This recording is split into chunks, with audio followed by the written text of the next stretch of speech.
Hey friends, welcome back to Coffee and Convo. I am Ashley, and I am here today with Anna Marie Dandy and Sierra Wilson, and we are going to be talking about women in the Bible.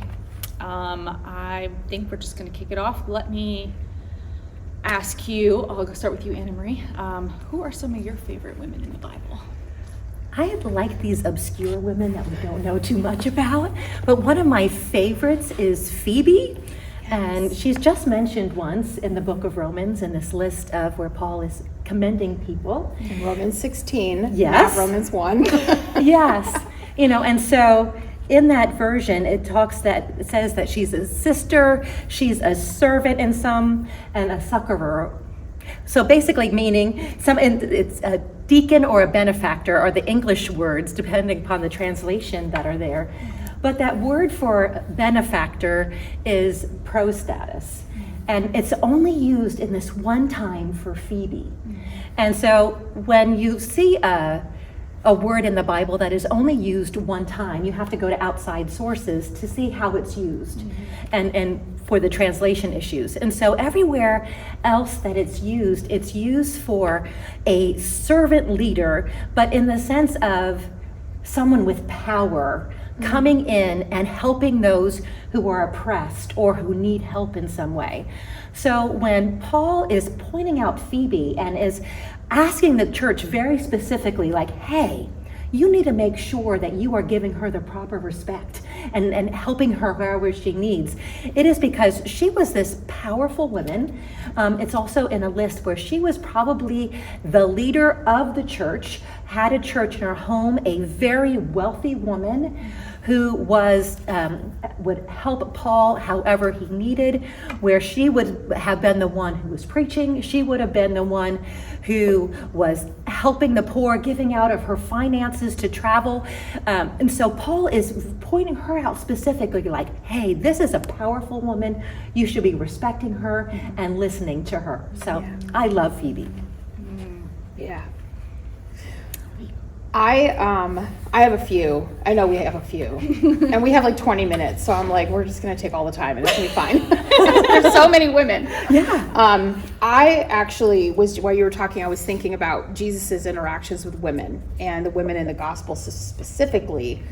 And some of the women, like the stories we don't like super think about, like even Jesus, and we his first recorded miracle was the wine at the wedding. What we don't think about was that Jesus's first miracle was because he listened to a woman.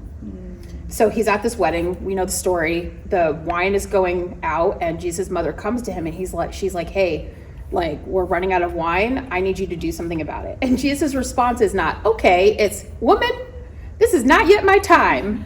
And she's like, she ignores him and looks at the servants and just says, do whatever he tells you to do. And Jesus is like, okay, I guess I'm listening to my mother now. And he does. And Jesus submits to his mother. And his first miracle is because he was obedient to his mother. And I think that is so powerful. He's like, my time is not ready. It's not yet. But my mother asked me. And I love and honor and respect my mother. Yeah. So he does what he's told. And I love that story. And then I love the other interaction I love that he has is the woman at the well, which we've all heard the story. And it's interesting to me because I ask women, like, the woman at the well, what have you heard about her? And so many women tell me, well, she was an adulteress and she was, she was this woman who got around and was with many men. And I was raised, that's the story I was heard as well, that this woman in Luke 7 was, she kind of had what was coming to her. She was on her fifth husband or the fifth man. And, and so that's how I had always seen her. And then come to find out, once I start exploring, in depth more of scripture, you find out that Jesus comes to the well at noon. And what woman in that culture and time was out at the well in the desert at noon? None, they all went in the morning. And so we assume that this woman was avoiding the crowd because more than likely she was the victim of gossip, and so she was avoiding the crowd, going out when no one else would be there. And Jesus just happens upon her and she gets him a cup of water and they talk. And she was a Samaritan. Jesus had no business talking to a Samaritan as a Jew, but also she was a woman and he was alone with a woman. So Jesus is breaking all kinds of cultural rules to talk and meet with this woman. And he's like, he reads her mail, and he's like, like, you've had all these husbands, and the one you're with now is not your husband. And she's like, yeah. But Jesus never like shames her. He's never like, so you've had a lot of husbands, I see, and blah, blah, blah. And Pastor David kind of touched on this in another session, in that culture, women couldn't divorce their husbands. Women were stuck in a marriage until their husbands discarded them or they died. And because women were like bartering chips between husbands or between fathers and the men in their lives, we have no clue what this woman had endured to have gone through 4 husbands. Like, had her husbands died, had they mistreated her and abused her and discarded her, like, had they, divorced her because she was barren, like, we don't know her story. And so we assume this narrative about her. And Jesus meets her, and then he ministers to her, and then her response is to go into the city and tell the whole city about Jesus. And she goes in and she's telling everybody about this man who told me everything about myself. Yeah. And it says that the city got saved. And, technically she's like the first recorded evangelist. She's the first one with the gospel message. Yeah. And I think that's really powerful. Yeah. This woman with such a hard life meets Jesus, her life is changed, and she gets a whole city saved because of her story. Yeah. And if that doesn't tell you the power of testimony, I don't know what does. Yeah. Yeah. Who else you got? Yes. Well, another obscure woman that I wanted to talk about is Livia, and her name isn't even mentioned in the Bible. We know her as the woman who was caught in the act of adultery. And what's interesting about this, so I listened to a podcast called The Chase by Ron Charles, who is a biblical anthropologist and archaeologist who has gone into all this extra biblical writings and sources to find the information for this. So this was not some obscure woman that they don't know about. This is in the Roman writings of this. Because of who she was, they know exactly who this was. Some people have thought it was one of the Marys, because there's a whole bunch of them. But they know they know exactly who this is. So this woman was Olivia, was her first name, and she was the daughter of the Roman governor general at the time. So she was a Roman. They know that she was having an affair with this guy named Justus, who was the grandson of Annas, who was the former high priest. So they were both like power individuals. Everyone knew what was going on. For the most part, they didn't care for the longest time. It was a very well-known affair that they were having, just kind of like, in the gossip magazines, we know which star is which, it was known. And the Pharisees and the Sadducees could care less until Jesus was brought in, and they're trying anything to get to Jesus. Yeah. So the context of this story is they are wanting Jesus to get in trouble, because if he would try and bring the Jewish law against this Roman woman, he would have been condemned by the Romans right away and killed. So while Jesus is there, they're trying to confront him. They go and get Livia out of one of the rooms of the temple. Her father would have been in view from where his offices were, could see everything that was going on. So they're bringing her out in front of where he could see. So imagine this Roman, the governor general, so he was in charge of all of the military forces on the eastern area there. Yeah. So this hugely important guy sees his daughter being ripped out and paraded in front of Jesus. And they say at this time, it would have been a festival time, there could have been 100,000 people brought around in that area.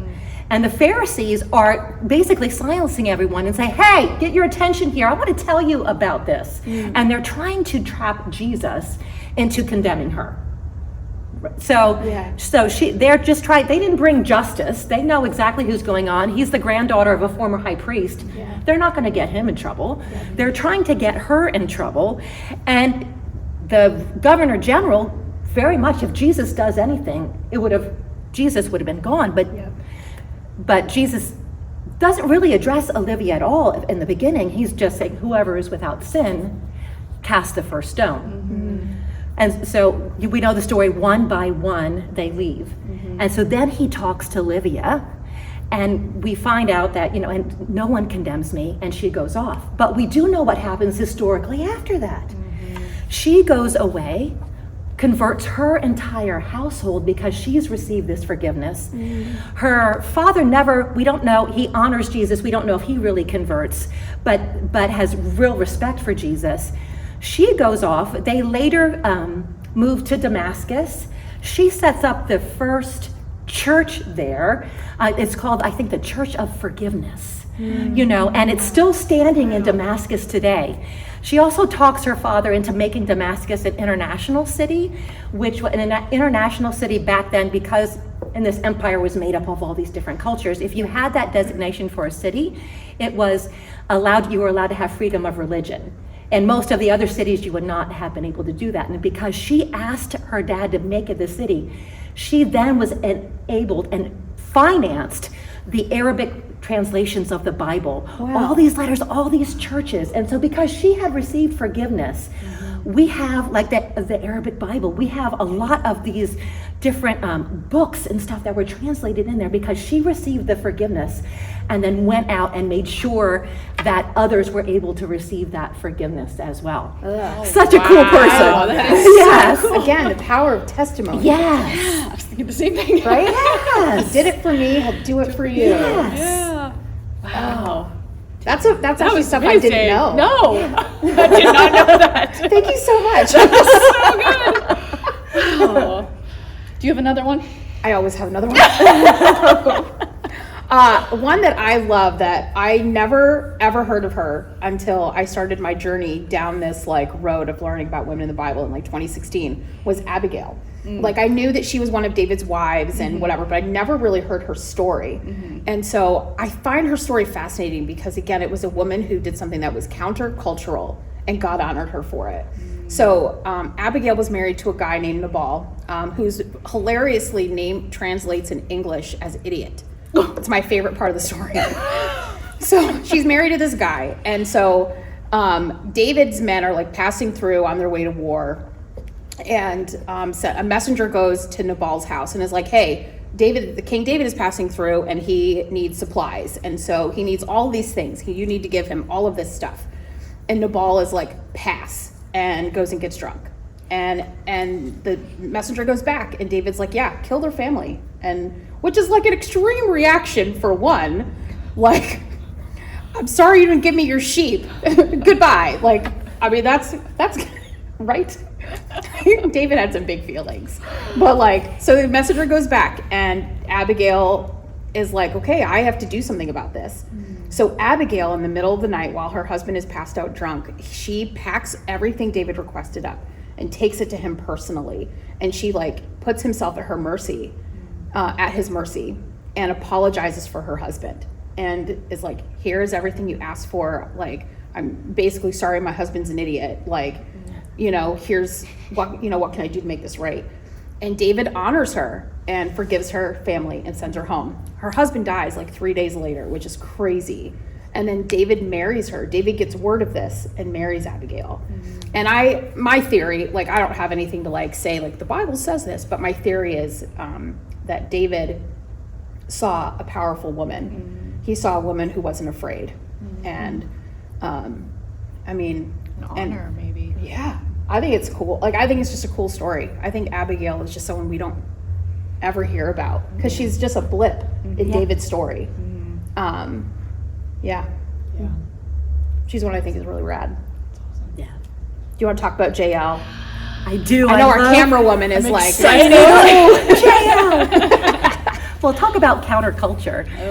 So this is another obscure one that she's just a blip, but an important blip, I think. So Yes.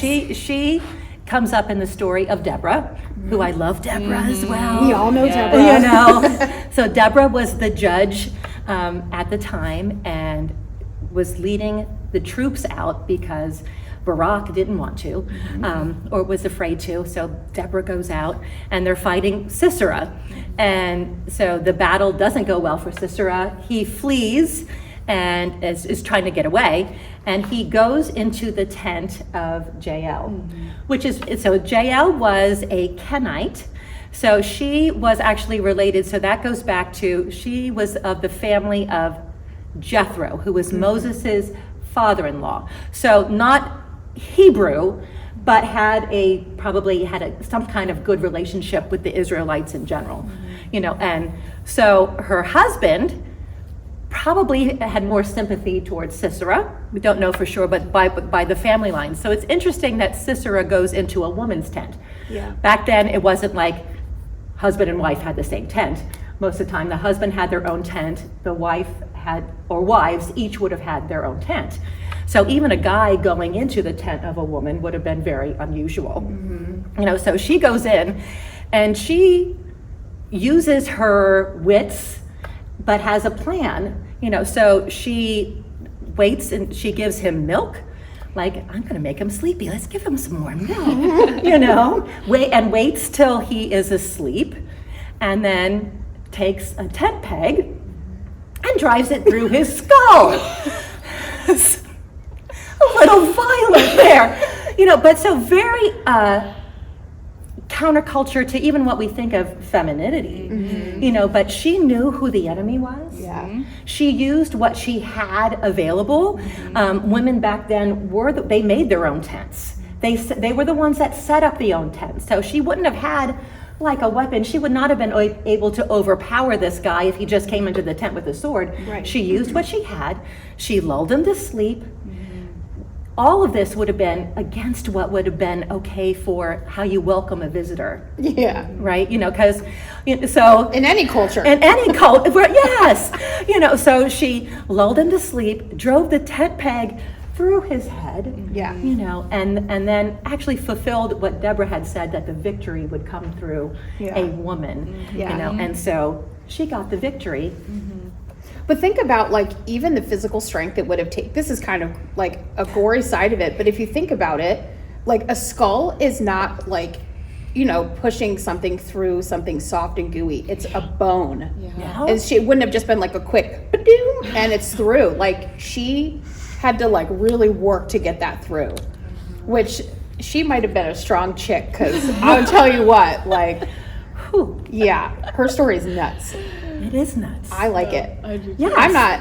But so there's two women warriors in there. Yes. We have Deborah and we have Jael. But the cool thing about Deborah too is that Barak could have taken authority, and he was like, Deborah is the better person for this.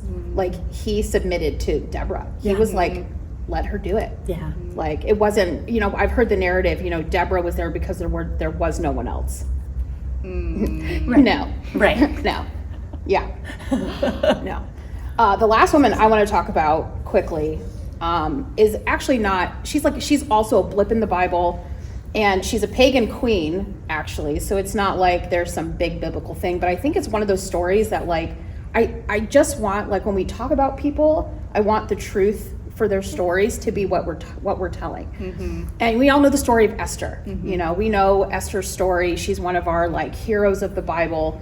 And I'm not going to get into today about, how Esther was a victim of a lot of things. She was not just like a quick little, let's become a queen. I want to talk about her predecessor, Queen Vashti, who was a pagan queen. She was the daughter of, I think his name was like King Ahasuerus.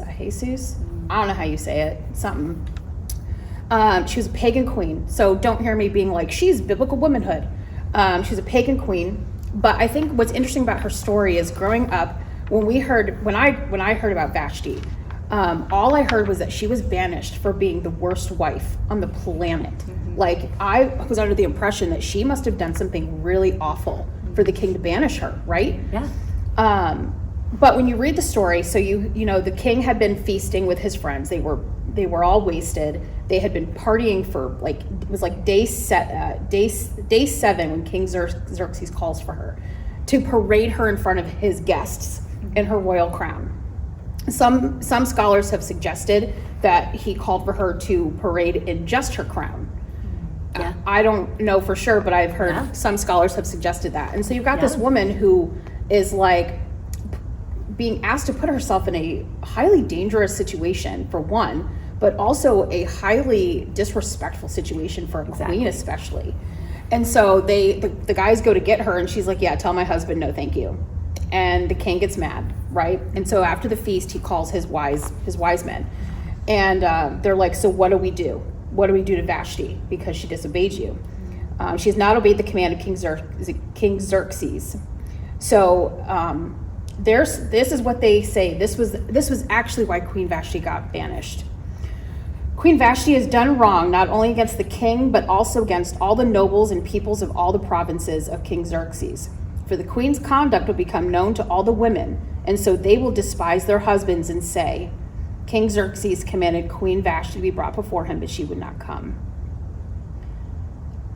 The very day the Persian and Median women of nobility who have heard about the queen's conduct will respond to all the king's nobles in the same way. There will be no end of disrespect and discord. And so Vashti was banished because they were afraid that women would rise up and start saying no to their husbands. What?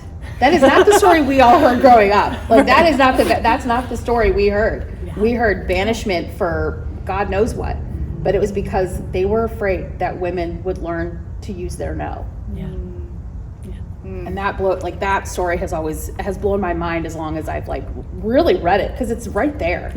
It's not like it's some hidden thing you have to go find. It's literally right there in Esther 1. So that's just a story I always like to set straight when I can. Wow, this is good. I'm sure you guys have a lot more women we could talk about, but I really like that today we talked about the blips, the ones that I definitely did not know a lot of some of their stories. So that was fantastic. Thank you. Thank you again for joining us on Coffee and Convo. We will see you next time for our final session. Yeah, one more session. I was thinking about having one more session for our Women's History Month.